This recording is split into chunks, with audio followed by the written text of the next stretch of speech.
Hello everyone, welcome to make it easy platform. तो आज हम आपके लिए गुड न्यूज़ लेकर आए हैं। स्टाफ सिलेक्शन कमीशन ने यहाँ पर अपना रिवाइज्ड एग्जामिनेशन कैलेंडर रिलीज़ कर दिया है 2025 के लिए, जिसमें कि जेई की पोस्ट यहाँ पर बता दी गई हैं कि एडवर्टाइजमेंट डेट कब रहेगा, क्लोजिंग डेट कब रहेगा।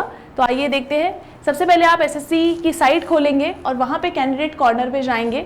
कैंडिडेट कॉर्नर में नीचे एग्जामिनेशन कैलेंडर का ऑप्शन क्लिक करेंगे और 25-26 पे जाएंगे। तो यहाँ पर आप देख सकते हैं date of advertisement, closing date and month of exam. यहाँ पर देख सकते हैं आप जूनियर इंजीनियर 11th नंबर पे है आपका JE civil mechanical electrical examination 2025। यहाँ पर 30th ऑफ जून आपकी एडवर्टाइजमेंट डेट रहने वाली है, दैट मीन्स नेक्स्ट मंथ।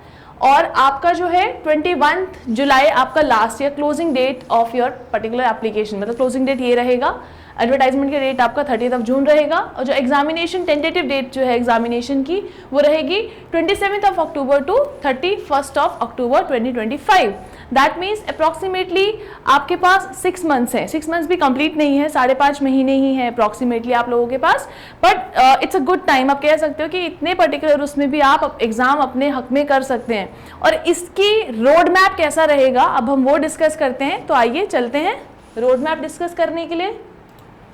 चलिए, तो रोड मैप डिस्कस करते हैं कि आप इस पर्टिकुलर एग्जामिनेशन को कैसे इतने कम टाइम में अपने हक में कर सकते हैं या अपने पर्टिकुलर इस बॉल को अपने कोर्ट में ला सकते हैं। किस तरीके से आप इसमें आप कह सकते हैं कि जीत हासिल कर सकते हैं या सिलेक्शन पा सकते हैं। तो इसके लिए जो पर्टिकुलर रोड मैप रहेगा एसएससी जेई के लिए, सबसे पहले तो आपको एग्जाम पैटर्न समझने की ज़रूरत है। यहाँ पर आपके जो पेपर है वो 2 चरणों में कराया जा रहा है, CBT 1 एंड CBT 2। जो पहला चरण रहेगा उसमें आपका नॉन टेक और टेक्निकल दोनों पूछा जाएगा, अगेन ऑब्जेक्टिव फॉर्म में रहेगा। सिमिलरली आपका जो CBT 2 रहेगा, मतलब जो दूसरा चरण रहेगा एग्जामिनेशन का, जो पहला चरण क्वालिफाई करेंगे वही दूसरे चरण के लिए जाएंगे, सबसे पहली बात। और दूसरे चरण में आपका सिर्फ और सिर्फ टेक्निकल पार्ट ही पूछा जाएगा, वहाँ पर नॉन टेक का कोई मतलब नहीं है, सिर्फ और सिर्फ टेक्निकल पार्ट पूछा जाएगा। इसके बारे में हम फर्दर डिस्कशन भी करेंगे अभी। तो आपको एग्जाम पैटर्न सबसे पहले समझने की जरूरत है, ठीक है ना। दूसरी जो चीज है सिलेबस की अंडरस्टैंडिंग। सबसे पहले आपको पता होना चाहिए आपका सिलेबस क्या है। इररिलेवेंट चीजें हम लोगों को नहीं पढ़नी है, हमें अपना सिलेबस देखना है कि जो चीज सिलेबस के अंतर्गत आ रही है आप उसी को कंसिडर करेंगे, ठीक है ना। आपको एग्जाम से पहले आपका पूरा सिलेबस, एग्जाम से पहले भी क्यों, स्टार्टिंग के जो अभी आपको ये मंथ्स मिले हैं बेटा, लगभग 1 से 3 महीने जो आपको है ये पर्टिकुलर टाइम 6 महीने का है अप्रॉक्सीमेटली। स्टार्टिंग के जो 3 महीने हैं उतने में तो आपको पूरा सिलेबस खत्म कर ही लेना है, ताकि आप बाकी का रोड मैप भी फॉलो कर पाएं, ताकि आपका सिलेक्शन पक्का हो पाए, ठीक है। सिलेबस अंडरस्टैंडिंग बहुत जरूरी है, कितना पढ़ना है, कहाँ से पढ़ना है, कैसे पढ़ना है, सिलेबस की अंडरस्टैंडिंग बहुत ज्यादा यहाँ पर क्या बन जाती है, जरूरी बन जाती है। आपको लास्ट ईयर की कट ऑफ भी देखनी पड़ती है कि कट ऑफ का ट्रेंड क्या गया है। लास्ट ईयर की कट ऑफ कितनी थी, ऑब्वियसली उससे ज्यादा ही होगी, कम तो नहीं जाएगी, है ना, क्योंकि बच्चा भी लगातार मेहनत में है, लगातार प्रिपरेशन में है, इसलिए कट ऑफ ऑलमोस्ट बढ़ती ही है मोस्ट ऑफ द टाइम्स। अब अगेन यहाँ पे देखिए, फिर लेवल ऑफ एग्जामिनेशन की भी हम लोग यहाँ पर बात करने वाले हैं।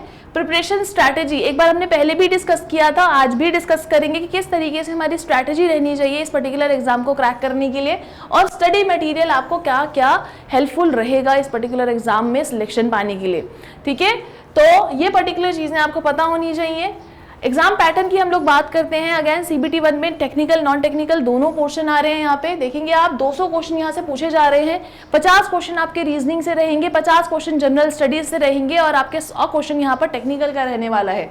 तो देखिए 120 मिनट का एग्जाम है, 2 घंटे का एग्जामिनेशन है आपका। यहाँ पे 200 मार्क्स का है, नेगेटिव मार्किंग है 0.25, ठीक है ना, मतलब 25% आपकी नेगेटिव मार्किंग है और कैलकुलेटर इस पर्टिकुलर एग्जामिनेशन में अलाउड नहीं रहेगा, ठीक है ना। 50 क्वेश्चन देखिए रीजनिंग से हैं, 50 क्वेश्चन जीएस से हैं और 100 क्वेश्चन यहाँ पे आपके टेक्निकल से पूछे जा रहे हैं।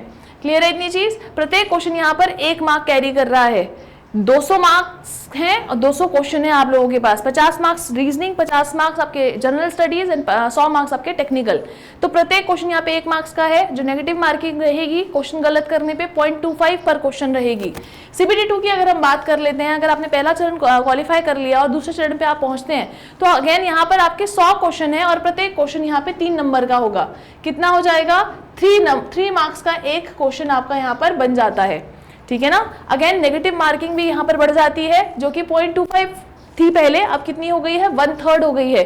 कितनी हो गई है, 1/3 यहाँ पर हो जाएगी, ठीक है ना। वहां पे देखो 1/4 थी, यहाँ पे 1/3 हो गई है, नेगेटिव मार्किंग भी बढ़ गई है, प्रत्येक क्वेश्चन गलत करने पे आपके नंबर ज्यादा काटे जाएंगे अब, क्योंकि अगेन वेटेज भी बढ़ गया है क्वेश्चंस का। 300 मार्क्स का है, जैसे कि मैंने बताया 100 क्वेश्चन है, प्रत्येक क्वेश्चन 3 मार्क्स का हुआ तो 100 क्वेश्चन आपके 300 मार्क्स के हो गए हैं। अगेन 2 घंटे का पेपर रहेगा, यहाँ पर आपका वर्चुअल कैलकुलेटर यहाँ पे अलाउ किया गया है। क्लियर। फिर बात करते हैं सिलेबस की। सिलेबस जैसे कि हमने ऑलरेडी यहाँ पे डिस्कशन कर ही लिया था, अपने हमारी प्रीवियस वीडियोस में आपको मिल भी जाएगा, सिलेबस का कंप्लीट डिस्कशन किया गया है अलॉन्ग विद द स्ट्रैटेजी। आज मैं दोबारा बताऊंगी आपको, सिलेबस डिस्कशन हो चुका है, वो आप वीडियो वहां से देख सकते हैं। स्ट्रैटेजी हम लोग यहाँ पे दोबारा डिस्कस कर लेंगे। जनरल स्टडीज में आपका ये particular physics, chemistry and biology, history, polity, art and culture, geography, environment, GK and current affairs, यहाँ से पर्टिकुलरली ये मोस्टली पूछा जाता है। तो ये बहुत ही जिसे कहते हैं, ये आपको पढ़ना ही पड़ेगा, कोई ऑप्शन नहीं है आप लोगों के पास।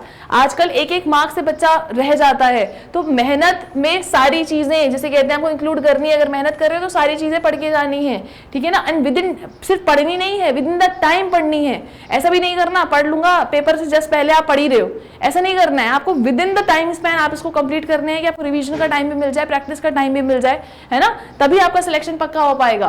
फिर टेक्निकल में जो सिविल का है वो सिविल का करेगा, मैकेनिकल का मैकेनिकल का करेगा, इलेक्ट्रिकल का बच्चा इलेक्ट्रिकल का करेगा। CBT 2 में तो अगेन पूरा सब्जेक्ट स्पेसिफिक ही है। Next is again cut offs की अगर हम बात करें सिविल इंजीनियरिंग की, जो 2023 की यहाँ पे कट ऑफ्स देख सकते हैं आप, चार्ट में बनाया लिखी गई हैं।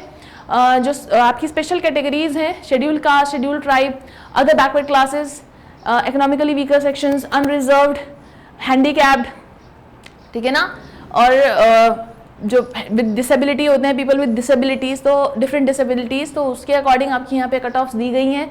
इस चार्ट को आप स्क्रीनशॉट खींच के या प्रिंट निकाल के अपने सामने लगा के रखें कि भैया मुझे ज्यादा नंबर ही लाने हैं, मुझे कम नहीं लाने हैं। ज्यादा का टारगेट करोगे तो कम जिसे कहते हैं आएंगे, ज्यादा का टारगेट करोगे तभी आप ला पाओगे नंबर, अदरवाइज कम का टारगेट करोगे तो ज्यादा कभी नहीं आएंगे भैया। क्लियर है इतनी चीज। तो ये पर्टिकुलर चार्ट था कट ऑफ्स का, ठीक है। अगेन नेक्स्ट देखते हैं level of exam. Level of exam आप कह सकते हो, आप बोलोगे मैम हमारा तो टफ देखा था हमने ये वो, सो देखो रिपीटेड क्वेश्चन रहते हैं बेटा, मोस्टली क्वेश्चंस आपको रिपीटेड दिखते हैं उसमें। मॉडरेट लेवल ऑफ एग्जामिनेशन रहता है, 90% थ्योरेटिकल क्वेश्चन रहते हैं, 10% आपके न्यूमेरिकल रहेंगे छोटे, क्योंकि टाइम कम मिलता है आपको, लगभग 1 मिनट से भी कम टाइम आपको मिल रहा है, अप्रॉक्सीमेटली आप कह सकते हो 1 मिनट ही मिल रहा है।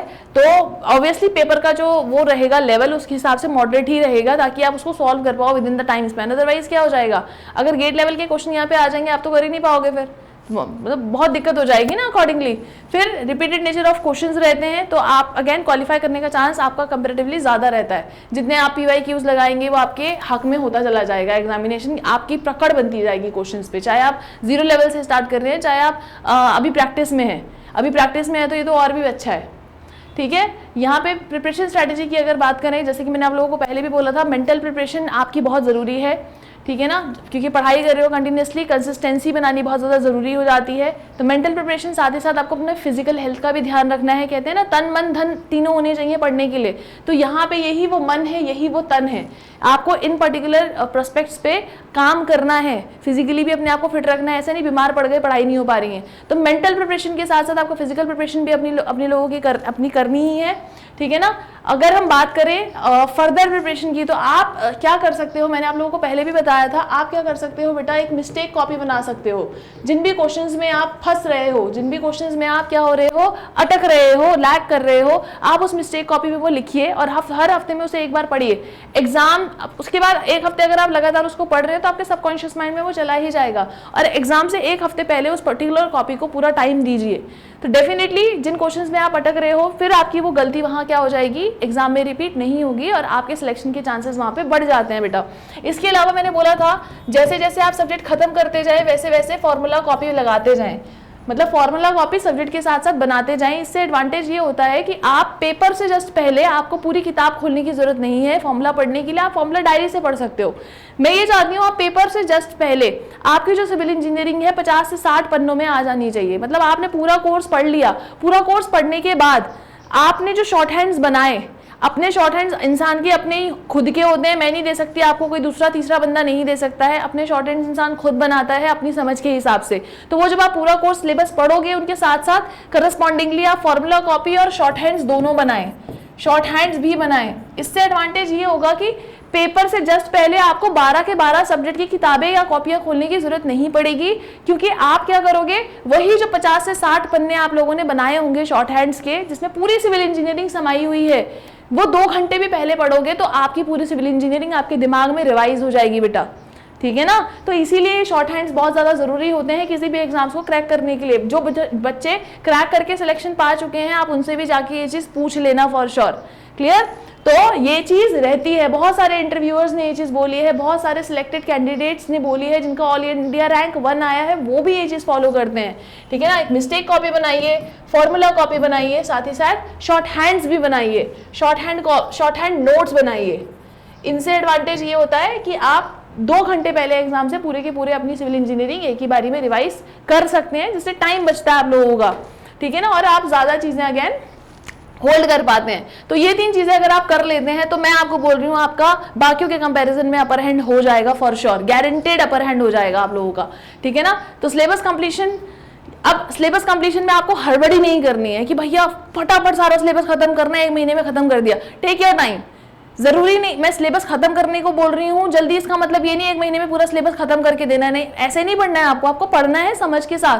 तो आपको टाइम लेके पढ़ना है, समझ के पढ़ना है, लेकिन ज्यादा टाइम भी नहीं लेना है। मतलब हमें एक एक्यूरेट टाइम चाहिए जो ना बहुत ज्यादा हो ना बहुत कम हो। पूरा स्ट्रैटेजी बनाइए अपना बैठ के, कितना टाइम कितने सब्जेक्ट को देना है, और टारगेट बना के अगर आप पढ़ेंगे तो आपके पास अगेन एक एड ऑन हो जाता है। आपके पास जब चैलेंजेस आते हैं ना ब्रेन के पास, तो ब्रेन उनको खुद जिसे कहते हैं प्रोसेस करता है। टारगेट बना के पढ़िए, आप 3 महीने का टारगेट बनाइए कि मुझे 3 महीने के अंदर अंदर पूरा टेक और नॉन टेक सब खत्म करना है, उसके बाद मैं रिवीजन करूंगा 1 महीना। तो 3 महीने में जो आपने टेक एंड नॉन टेक खत्म किया, आप एक शेड्यूल बनाइए 3 महीने के हिसाब से कि इतना टाइम मुझे प्रत्येक सब्जेक्ट को देना है, नॉन टेक को इतना देना है, टेक्निकल को इतना देना है, जनरल स्टडीज को इतना देना है, इस पर्टिकुलर सब्जेक्ट को इतना देना है, बीएमसी को मैं 10 दिन दे रहा हूँ, 15 दिन फ्लूइड को दे रहा हूँ, 20 दिन, मतलब अपने हिसाब से बनाइए आप ये शेड्यूल बना के अपने जहां पे स्टडी एरिया है वहां पे सामने लगाइए, ताकि आपके दिमाग में भी ये चीज छप जाए कि इतने दिन में ही कंप्लीट करना है, इससे ज्यादा नहीं, इतने दिन में। टाइम बच गया अच्छी बात है, लेकिन टाइम ज्यादा लग रहा है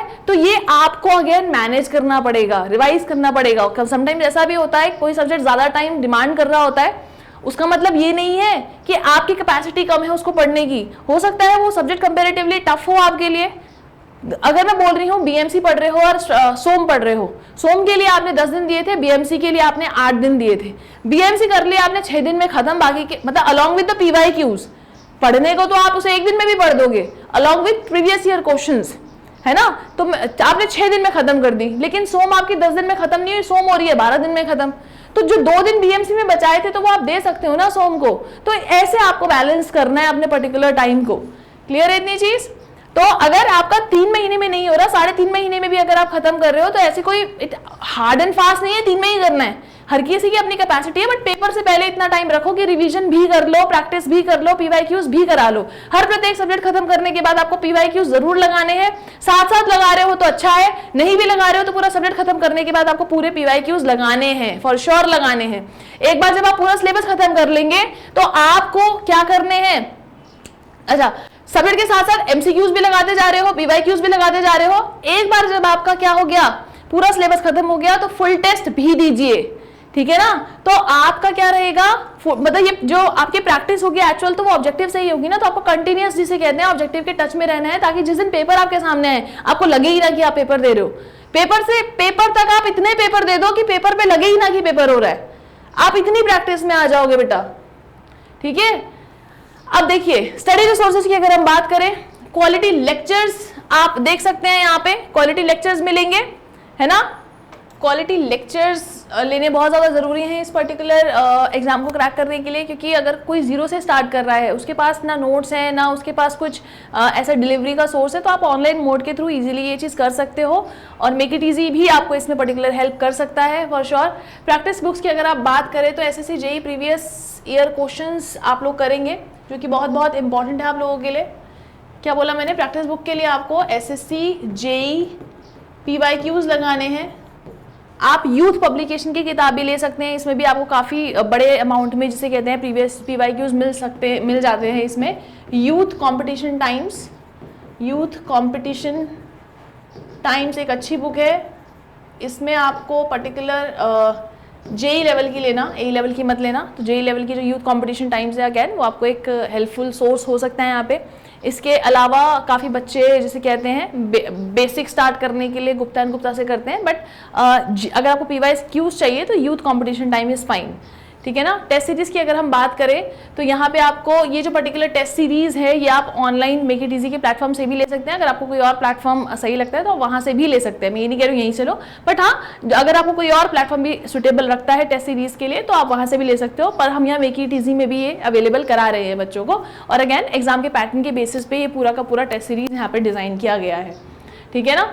तो हमने SSC JEE का यहाँ पर कोर्स भी लॉन्च किया है आप लोगों के लिए, तो please go through the app, ठीक है ना। तो आपको वहाँ पे इसकी डिटेल्स मिल ही जाएंगी। प्री प्लस मेंस दोनों दिए जा रहे हैं। अब ये पर्टिकुलर जो कोर्स है ये आपका 5000 का था इनिशियली, अब इसमें जब आप कूपन कोड लगाएंगे MIE तो कूपन कोड ज़रूर लगाइएगा, क्योंकि कूपन कोड लगा के ही आपको जो कोर्स पड़ रहा है 2500 का पड़ रहा है, मतलब 2499 का पड़ रहा है ये आपको कोर्स। तो अब इसकी जो फर्दर डिटेल्स है ये आपको पर्टिकुलर वीडियो के नीचे लिंक मिल जाएगा, तो आप वहाँ पे जाके भी ये डिटेल्स ले सकते हैं। सो आज के लिए इतना ही। Thanks for coming to our online platform. Thank you.